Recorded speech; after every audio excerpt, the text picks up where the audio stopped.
I need you to stop everything you are doing right now, because what I'm about to tell you is not speculation, is not analysis, and is not theory. At 7:43 this morning, 3 Republican Senate leaders walked into Mitch McConnell's office for what was supposed to be a routine leadership meeting. They walked out 47 minutes later, and within 2 hours, Washington had erupted into the most consequential internal party revolt since Watergate. This is not about policy disagreements. This is about senior Republicans concluding that Donald Trump has become ungovernable, and what triggered it will shock you. If you care about what happens next, subscribe to this channel right now and turn on notifications, because the next 72 hours will determine whether the Republican Party survives intact or fractures completely. Let's go. Here is what nobody is reporting yet. Here is what I have confirmed through 3 separate sources inside the Senate Republican Conference. Wednesday morning, 2:17 a.m., Donald Trump places a call to the Senate Majority Leader. He demands an immediate vote on what he calls the Emergency Powers Expansion Act. He gives an ultimatum: pass it by Friday or I primary every single one of you. He threatens to campaign against Republicans in their own states. 6:30 a.m., leaked audio surfaces a recording of Trump privately saying, and I quote, "I do not need the Senate. These people work for me." The audio circulates among senior Republicans. The reaction is not fear, it is fury. 7:43 a.m., an emergency meeting is convened. McConnell, Thune, Barrasso, Cornyn, 47 minutes behind closed doors. And what those 4 men decided in that room represents the most significant challenge to Trump's authority from within his own party ever. To understand why this morning's revolt is so significant, you need to understand how Donald Trump has controlled Senate Republicans for the past 8 years. This is not about ideology. This is not about policy. This is about fear. And fear, when weaponized effectively, can control an entire political party. Let me give you 3 examples that every Republican senator understands intimately. 2020, Mitt Romney votes to convict Trump in the first impeachment trial. Trump's response is immediate and vicious, complete and total disgrace. Romney is censured by his own state party. He is isolated. He is politically damaged. The message is sent to every other Republican senator: defy me and pay the price. 2021, Bill Cassidy votes to convict in the second impeachment. He does everything humanly possible to rehabilitate the relationship. He humbles himself publicly. He votes with Trump on every major issue. He chases approval that never comes. And the moment he stops being useful, Trump endorses his primary challenger anyway. The message is reinforced. Loyalty to Trump is never protection. It is a delay. 2023, Kevin McCarthy negotiates a debt ceiling deal. Trump privately disapproves. Within weeks, McCarthy is removed as Speaker of the House. The message is crystallized: I can destroy anyone at any time for any reason. This is how authoritarian control works in practice. You do not need to punish everyone. You just need to make examples. And once the examples are made, fear does the rest of the work for you. For 8 years, that fear has been absolute. Republican senators have watched careers end, watched colleagues destroyed, watched the price of defiance played out in real time, and they have calculated every single time that obedience is safer than resistance. But here's what Trump did not account for. Fear only works until people realize the threat is not going away, and that realization just arrived because 3 factors converged this week that changed the calculation completely.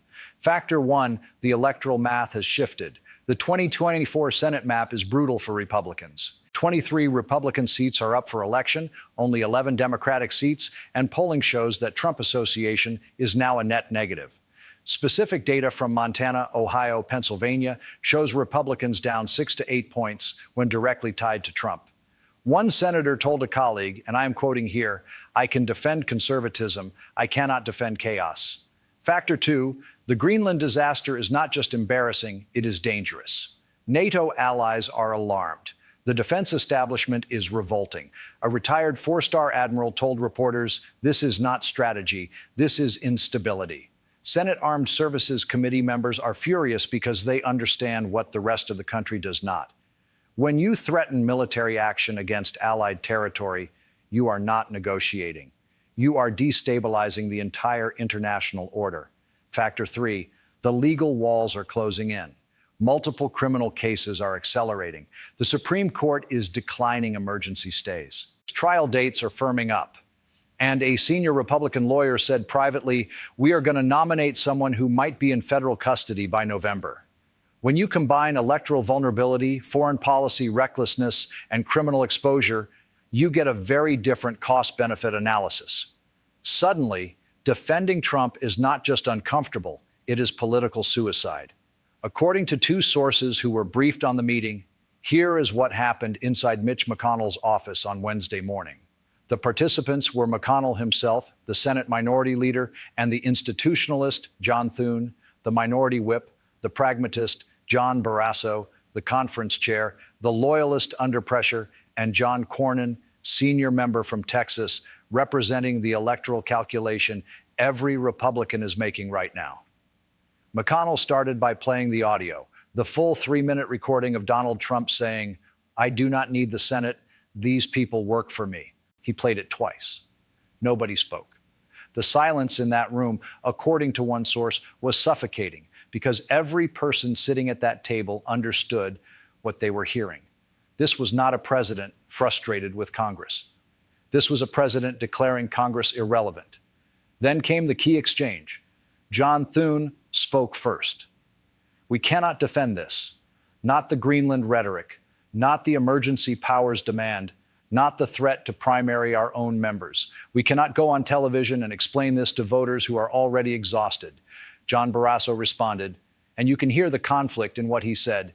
"If we oppose him publicly, he destroys us individually. You know this. We have watched it happen. Romney, Cassidy, Cheney, everyone who stood up, they are gone or politically irrelevant. How is this different?" Mitch McConnell leaned forward. "Here is how it is different. He is going to destroy us anyway. The question is not whether we survive politically. The question is whether we go down defending him or defending the institution. And I am telling you, if we do not draw a line right now, there will be no institution left to defend." John Cornyn added the electoral reality. "Texas polling has me down 4 points. Every single point is Trump-adjacent chaos. My voters do not want this anymore. They want stability. They want governance. They do not want their senator explaining why the president is threatening to invade Greenland." And this is where it gets critical, because what McConnell proposed was not just symbolic resistance, it was structural. He laid out a plan: draft a joint letter to the White House, state clearly that the Senate will not vote on emergency powers expansion, announce that leadership will not campaign with Trump unless the foreign policy rhetoric is moderated, and threaten that if he initiates primaries against sitting senators, leadership will support incumbents with the full war chest of the National Republican Senatorial Committee. McConnell looked at each man. "I need to know right now. Are you with me on this?" Thune said yes immediately. Cornyn said yes. Barrasso sat in silence for what one source described as the longest 30 seconds of the meeting. Then he said, "You are asking me to commit political suicide." McConnell responded, "I am asking you to do your job." Barrasso said yes. 4 men, 4 votes. And with that, the structure that has held the Republican Party together for 8 years began to crack.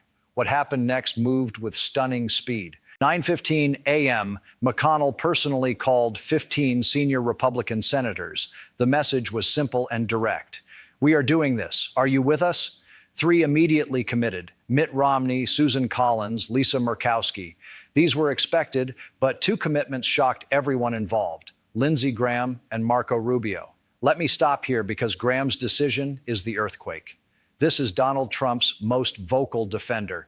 This is the man who played golf with Trump last weekend. This is the senator who has gone on television hundreds of times to defend every Trump controversy, every indictment, every investigation, and he just broke. According to a source close to Graham, he told colleagues in a private call, "I have defended everything, the indictments, the investigations, the rhetoric. I have stood by this man through circumstances that would have ended any other political career, but I will not defend threatening to invade allied territory. I will not defend dismantling Senate authority. I will not defend calling senators who disagree with him traitors. There is a line, and he just crossed it." 10:47 a.m., the letter was drafted. 5 pages, legal language, constitutional framing. The key phrase, and I am reading this directly from a copy I have seen, we can no longer, in good conscience, enable conduct that threatens constitutional order and undermines the institutional prerogatives granted to the United States Senate. 12 signatures were committed before noon. 11:30 a.m., Donald Trump got word. According to sources, an aide alerted him via encrypted message. The message read, McConnell and 11 others signing letter opposing emergency powers going public today. Trump's response, according to leaked texts that circulated among White House staff, was all capital letters, traitors, all of them. Watch what happens. He immediately began calling loyalists. 12:15 p.m., he personally called Lindsey Graham. The call lasted less than 2 minutes. According to someone briefed on the conversation, Trump said, "You are dead to me." Graham responded, "Then I am dead." The call ended. Trump called Marco Rubio, "I made you. I will destroy you." Rubio, according to the same source, said, "You are destroying yourself. Do what you need to do." Trump tried calling Mitch McConnell 3 times. McConnell did not answer. 1:40 p.m., the split became visible to the outside world. House Republicans issued a statement of full support for the president. Senate Republicans were conspicuously silent. Political reporters noticed the gap immediately. By 2:00 p.m., every major outlet was running stories about Senate Republican leadership refusing to back Trump's emergency powers demand. 3:00 p.m., the letter leaked, and this leak was intentional. The Washington Post received a copy. Politico confirmed the signatures within minutes. By 3:15, the full text was published everywhere, and the political world understood immediately what was happening. This was not a private disagreement. This was open revolt. But here's the detail that leaked 20 minutes after the letter went public. Here's the part that shows you how serious this is. According to a senior Republican strategist who has seen the internal documents, Senate leadership has prepared a 3-stage contingency plan for what happens if Trump retaliates. Stage 1, if Trump attacks publicly, 5 additional senators issue supporting statements. Leadership holds a press conference. The message is clear. We respect the presidency, but we serve the Constitution first. Internal assessment gives this an 80% probability of happening. Stage 2, if Trump initiates primary challenges, the Leadership Political Action Committee commits $50 million to defend incumbents. The National Republican Senatorial Committee refuses all funding to challengers. Corporate donors are mobilized. The message becomes the Senate conference stands together. Probability 60%. Stage 3, and this is the one that should terrify everyone. This is the plan they hope never to execute. If Trump continues escalation, the Senate moves forward with a formal resolution limiting executive emergency powers. This would require a bipartisan coalition with Democrats. It could include a potential censure vote. The message would be, constitutional limits are non-negotiable, probability 30%. One senator involved in drafting this plan told a colleague, and I am quoting directly, "We have war-gamed every scenario. If he wants a fight, we are prepared to fight, but he needs to understand something fundamental. This time, we are not backing down." Hit that like button right now if you are starting to see how this connects, because what I'm about to tell you about the Democrats' response is going to change your entire understanding of what is happening here. While Republicans were tearing themselves apart Wednesday afternoon, Senate Democrats held their own closed-door meeting. And according to sources in the room, Chuck Schumer made a calculation that will define the next phase of this crisis. Democrats face 2 options. Option 1, exploit the chaos. Attack Trump and Republicans together. Frame this as GOP civil war proves unfitness to govern. Campaign on the dysfunction. The political upside would be enormous, but the risk is that Republicans reunify against a common enemy. Democrats become the external threat that pulls the fractured party back together. Option 2, enable the revolt. Stay silent publicly. Offer quiet support for constitutional measures. Let Republicans own the split completely. The political upside is more moderate, but the strategic advantage is that you remove Trump's ability to make this about partisan warfare. According to 3 sources familiar with Schumer's thinking, he chose option 2, and here is why that matters. This is political Aikido. By not attacking, Democrats remove Trump's most effective weapon. When Republicans revolt and Democrats stay silent, the story becomes solely about Trump versus his own party, and that is a narrative Trump cannot win. Behind the scenes, Democratic leadership sent guidance to allies. No statements criticizing the Republican letter, no celebrations on cable news, no victory laps. Instead, quiet offers to co-sponsor emergency powers limitation legislation if Republicans move forward. The message to Senate Republicans is simple. We will help you do the right thing without making you pay a political price for it. And the Republican response to this strategic silence has been remarkable, because when Democrats do not provide an enemy to rally against, the internal fractures widen instead of healing. Wednesday evening, 4:30 p.m., Donald Trump's Truth Social account exploded. 27 posts in 90 minutes, all capital letters. Rhinos destroyed the party, primary them all. Senate leadership equals deep state. The fury is visible and uncontrolled. 5:15 p.m., the first primary challenge was announced. A MAGA-aligned challenger filed paperwork in South Carolina. The target, Lindsey Graham. Graham's response, delivered to reporters outside the Senate chamber, was 4 words: bring it on. 6:40 p.m., Fox News primetime coverage split in real time. Sean Hannity defended Trump without reservation. Laura Ingraham expressed serious concerns about the Greenland rhetoric. Tucker Carlson said Republicans are finally showing spine. Conservative media, for the first time in years, is no longer speaking with one voice. 8:00 p.m., corporate donors reacted. 3 major Republican donors issued a joint statement.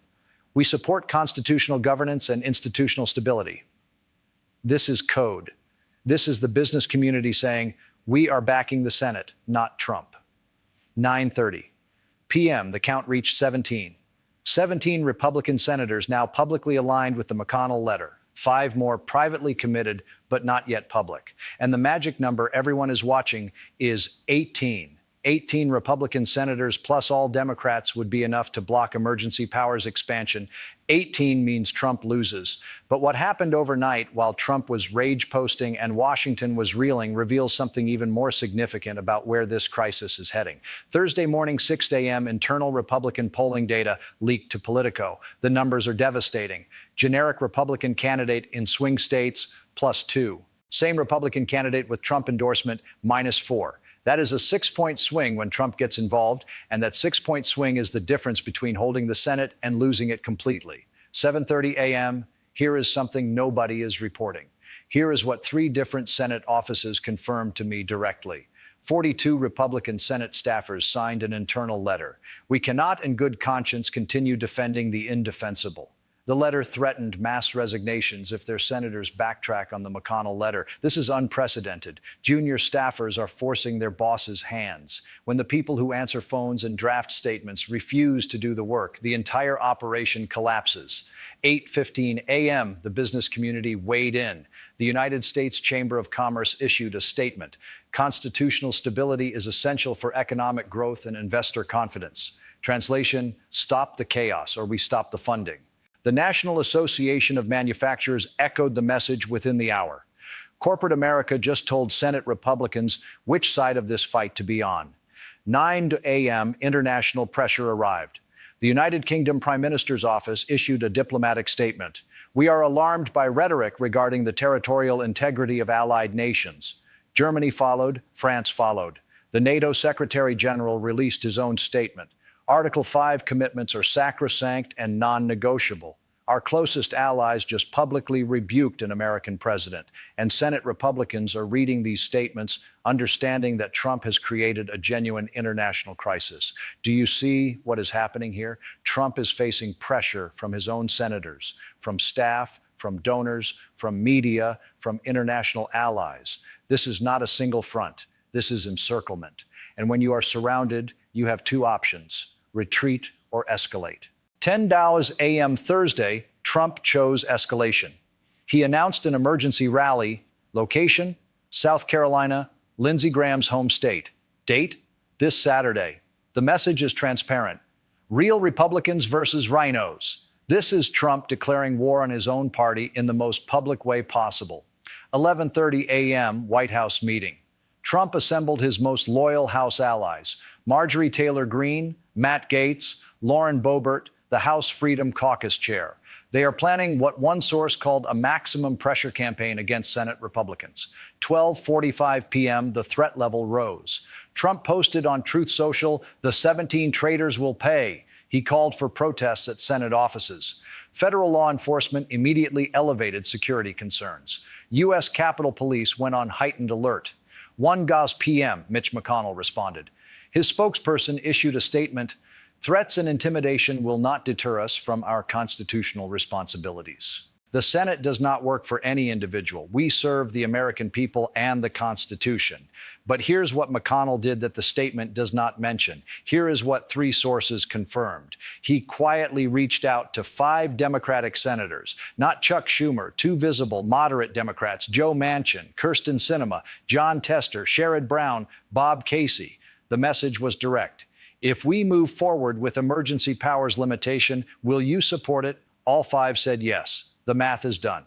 17 Republicans committed, 5 Democrats willing, 22 votes. You only need 18 to block emergency powers with a simple majority. Trump just lost. He does not know it yet, but the revolt succeeded. Let me step back and explain why what happened in the last 48 hours represents a fundamental shift in American politics. This is not just about one crisis. This is about the mechanism of authoritarian control breaking down in real time. And first, fear no longer works as a control mechanism. Trump's entire power structure has depended on one simple calculation. Republicans are more afraid of him than they are of electoral consequences. That calculation just reversed. When your political survival requires distance from Trump rather than loyalty to Trump, fear inverts. You cannot primary 17 senators. The Republican Party cannot survive that civil war, and every senator doing this math right now understands it. Second, collective action breaks authoritarian control. Authoritarians exploit isolation. They pick off targets one by one. Romney alone, destroyed. Cassidy alone, humiliated. But when targets act together, when they commit to each other publicly and in writing, the dynamic changes completely. McConnell's genius was making this structural, not individual. Nobody can be singled out when everybody signs the letter. The risk is shared. The protection is mutual.